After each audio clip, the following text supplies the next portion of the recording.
Bismillahirrahmanirrahim. Assalamualaikum warahmatullahi wabarakatuh. Selamat pagi, siang, dan malam kicau mania dimanapun berada. Semoga selalu diberikan kesehatan, amin. Pada kesempatan kali ini saya akan berbagi tips tentang cara mengoforkan burung kerak basi alis hitam atau lebih sering disebut burung sinchan. Jadi ini burung sinchan ini burung yang kemarin saya beli dari bahan dan kemarin sudah saya review teman-teman. Ini sudah saya rawat sekitar 5 hari. Jadi posisi burungnya dia sudah sehat, sudah terkondisi, dan pastinya dia juga sudah lahap makan ulatnya. Nah, setelah burung sudah mulai terkondisi dan sudah mulai mapan, maka untuk tahap selanjutnya kita melakukan proses pengoforan. Nah, teman-teman bisa lihat dari kotorannya, dia masih full ulat kandang ya, makanya karena dia masih putih kotorannya. Nah, untuk melakukan proses pengoforan, teman-teman bisa menggunakan kroto. Tapi kalau kroto nggak ada, teman-teman bisa menggunakan ulat kandang atau ulat balap yang sebagai makanan harian atau makanan utamanya kemarin. Nah, untuk proses pengoforannya sangat simpel ya teman-teman. Teman-teman cukup mencampurkan for halusnya dengan ulat kandangnya, lalu kita potong-potong. Seperti apa prosesnya? Kita simak video berikut ini. Oke teman-teman, untuk melakukan proses pengoforan burung kerak basi ataupun sinchan sangat simpel ya teman-teman. Cukup menyiapkan for halus, kita isi sedikit saja, dan kita siapkan ulat kandang atau ulat balap yang sebagai menu utama kemarin atau menu hariannya. Dan yang terakhir ada gunting nanti untuk memotong-motong ulat kandangnya. Jadi untuk proses pengoforannya cukup kita campurkan ulat kandangnya saja seperti ini ya. Kita seperti ini. Lalu untuk proses berikutnya kita lakukan pemotongan pakai gunting. Kalau kita pakai ulat kan besar, kita potong pakai tangan bisa. Tapi kalau kecil pakai gini aja, cukup segini aja. Bismillah. Cukup kita potong gini, kita potong aja. Oke teman-teman, setelah ulat kita potong-potong pakai gunting tadi, jadi hasilnya kurang lebih seperti ini ya teman-teman. Kalau sudah kita potong-potong, kemudian kita acak seperti ini. Tujuannya biar potongan ulat kandang tadi, dia kan kalau kepotong pasti kan mengeluarkan cairan tubuhnya. Nah, kita acak seperti ini biar potongannya itu nempel sama for halusnya. Bisa saya ambilkan contohnya ya.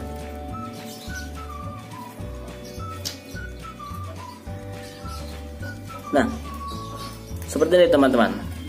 Nah, ini kan ulat kandang yang sudah kepotong tadi, kita acak sama for halus dia kan. Nah, for halusnya dia sudah nempel sama ulatnya. Jadi saat si sinchan memakan potongan ulatnya, dia juga sudah makan fornya walaupun masih sedikit. Nah, kalau sudah kita campur dan sudah kita potong seperti ini, jangan lupa bagian atasnya kita kasih ulat balap atau ulat kandang sedikit saja, tapi yang masih hidup atau utuh, nggak kita potong. Tujuannya apa? Untuk memancing si sinchan agar dia mau memakan ulatnya. Kalau dia sudah memakan ulatnya yang hidup ini, kalau sudah habis, nanti mau nggak mau dia akan memakan yang sudah kita potong tadi dan yang sudah kita campur sama fornya. Langsung saja kita masukkan ke sangkarnya ya teman-teman.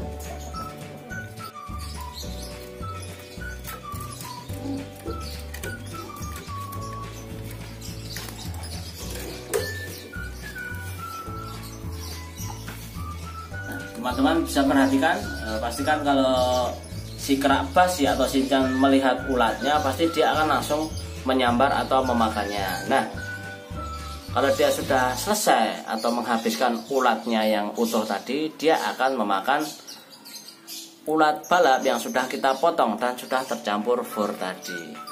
Jadi untuk proses pengoforannya seperti ini aja ya teman-teman, simple. Yang penting kita lakukan konsisten. Biasanya untuk proses pengoforan ini bisa berlangsung 3-1 minggu tergantung karakter burungnya. Jadi untuk burung bahan seperti ini nggak usah kita kerodong ya, cukup kita ablak saja. Yang terpenting tempatnya nyaman dan aman.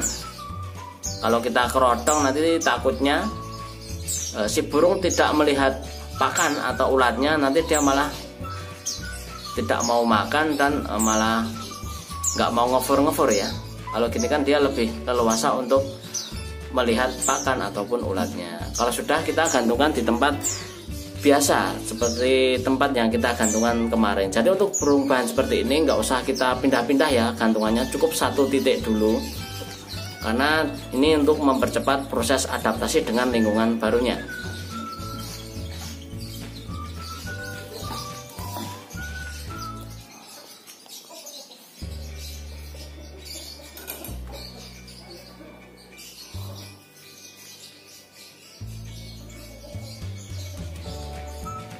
Seperti ini ya teman-teman. Nah, dia sangat lahap makan ulatnya.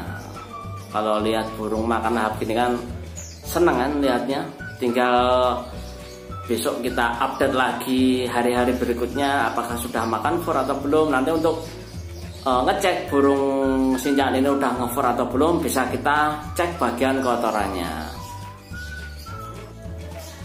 Oke teman-teman, ini adalah hari ketiga setelah kita memulai proses pengofuran. Apakah sudah mulai fur total? Bisa kita lihat dari kotorannya teman-teman. Kita turunkan dulu sangkarnya. Oke teman-teman, ini sudah saya turunkan sangkarnya. Kita cek dulu bagian kotorannya ya teman-teman. Nah, ini bisa dilihat. Oh, ini alhamdulillah kotorannya nih dia sudah semi fur ya, walaupun belum fur total, tapi seenggaknya dia sudah ada sebagian kotoran yang sudah tercampur sama fur, seperti contohnya ini. Nah, ini ya teman-teman. Nih. Nah. Dia sudah ada campuran, walaupun masih sebagian besar kotorannya putih, tapi sudah ada campuran warna coklatnya. Berarti dia sudah mau memakan sebagian furnya ya. Nih contohnya lagi. Nih. Mungkin ini untuk kedepannya mungkin 2-3 hari sudah mau makan fur total dia. Karena dia sudah mulai mau memakan fur halusnya. Oke teman-teman, ini adalah hari kelima setelah kita melakukan proses pengofuran. Kemarin setelah kita melakukan proses pengofuran berjalan 3 hari, kemarin alhamdulillah sudah semi fur atau burungnya sudah mulai memakan furnya walaupun masih sedikit. Nah, sekarang sudah memasuki hari kelima. Sekarang kita lihat apakah burungnya sudah makan fur ataupun sudah fur total. Kita turunkan dulu burungnya.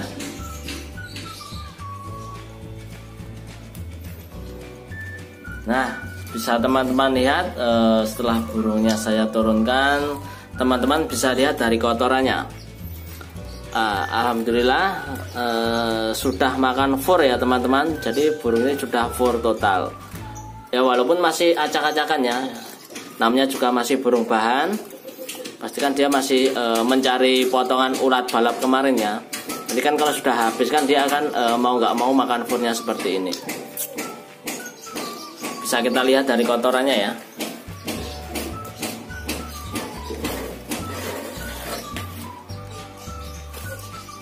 Nah, ini ya teman-teman. Oke teman-teman, jadi untuk mengetahui burung kerak basi teman-teman sudah makan fur atau belum, bisa dicek dari kotorannya. Nah, bisa dilihat dari kotorannya. Contohnya ini ya teman-teman. Kalau sudah coklat seperti ini, nah ini ya.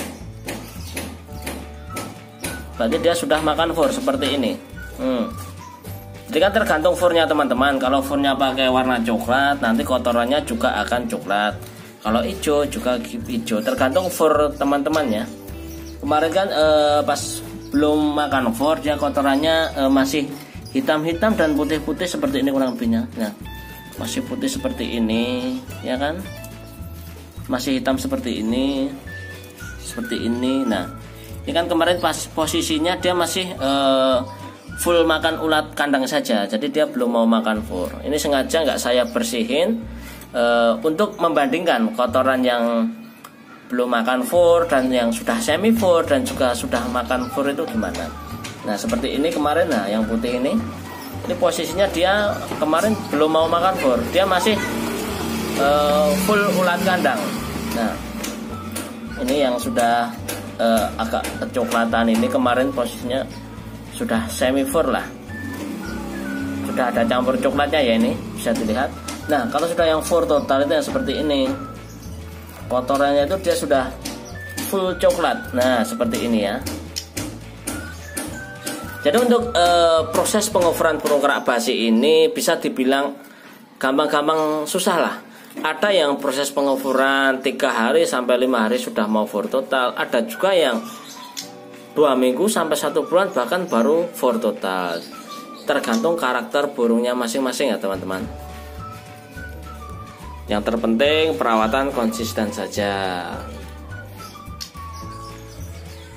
Oke teman-teman, setelah kita berhasil mengoverkan burung kerak basi kita atau si burung sudah mau makan for total, maka untuk pakan hariannya yang tersedia tetap 2 cepuk saja teman-teman. 1 buat air minum dan yang 1 buat cepuk full for halus. Jadi sudah nggak usah kita campur sama potongan ulat balap lagi karena si burung sudah mau makan for. Nah, nanti untuk pemberian EF-nya teman-teman bisa menggunakan kalau sudah for halus sudah for total gini bisa menggunakan ulat balap ataupun ulat Hongkong sebagai EF atau extra foodingnya. Jadi nanti hariannya teman-teman cukup berikan 1 cepuk lagi ya, 1 cepuk lagi kosong gini ya. Nanti kita kasih cukupnya saja 1 sendok teh saja. Kemudian kita pasang di sampingnya sini, itu tujuannya buat EF atau extra foodingnya. Itu kalau untuk setelan ulat balap, nanti pagi kita kasih 1 sendok teh, sorenya kita kasih lagi 1 sendok teh. Nah, itu kalau pakai ulat kandang. Kalau pakai ulat Hongkong, teman-teman bisa menggunakan ulat Hongkong yang putih-putih, diberikan pagi dan sore 5-5 saja. Jadi lebih bagusnya kalau diselang-seling ya teman-teman, biar si burung tidak bosan dengan EF-nya. Nah, kemudian seminggu bisa dikasihkan kroto 2 kali. Tujuannya untuk membuat kondisi burung lebih fresh, lebih sehat, untuk menjaga kondisi tubuhnya juga, dan pastinya untuk menggacorkan. Tapi pengalaman pribadi saya, kalau untuk burung sinchan atau kerak basi alis hitam ini, dia lebih menyukai extra fooding berupa ulat kandang ataupun ulat balap yang kecil-kecil itu. Jadi kalau teman-teman malas menggonta-ganti atau menselang-seling EF-nya, nggak ada salahnya teman-teman hariannya EF menggunakan ulat kandang saja pagi dan sore dengan takaran 1 sendok teh saja. Yang terpenting perawatan konsisten ya teman-teman. Kemudian setelah burung sudah mulai for total gini, bisa kita lakukan penyetelan EF berupa ulat atau extra fooding lainnya. Kemudian untuk perawatan hariannya teman-teman bisa melakukan pengembunan setiap pagi, lalu dilanjut dengan penyemprotan dan penjemuran. Jadi burung kerak basi ini dia tipikal burung yang tahan panas. Jadi teman-teman bisa jemur burung sampai jam 10 pagi, sampai jam 10 lah. Nanti setelah jam 10 nanti kita taruh di tempat yang teduh atau kita anginkan di teras sambil kita masteri. Oke teman-teman, saya rasa untuk update atau tips cara mengoverkan burung kerak basi alis hitam atau burung sinchan, saya rasa cukup sampai di sini dulu. Apabila ada teman-teman yang kurang jelas dan kurang paham, bisa ditanyakan di kolom komentar. Oh ya, buat teman-teman yang burung kerak basinya masih belum mau makan for, tetap konsisten melakukan perawatannya. Yang namanya burung kan dia karakternya berbeda-beda. Ada yang ngefornya cepat, ada yang lama. Justru ini yang daya tariknya itu di sini itu. Maksudnya yang asiknya itu di sini prosesnya. Karena kalau kita beli burung langsung jadi kan itu udah biasa, semua orang bisa. Tapi ya itu harus ada uang. Kalau ini kan kita dari nol, kita menikmati prosesnya, kita beli dari bahan, kemudian kita rawat sampai for, kemudian bisa mapan, bisa bunyi gacor, itu yang kepuasannya itu sendiri itu yang mahal di situ ya. Oke teman-teman, mungkin cukup sampai di sini dulu. Tetap simak terus video berikutnya agar teman-teman lebih jelas dan lebih paham untuk perawatan kedepannya gimana. Oke teman-teman, terima kasih sudah menyaksikan video ini. Assalamualaikum warahmatullahi wabarakatuh.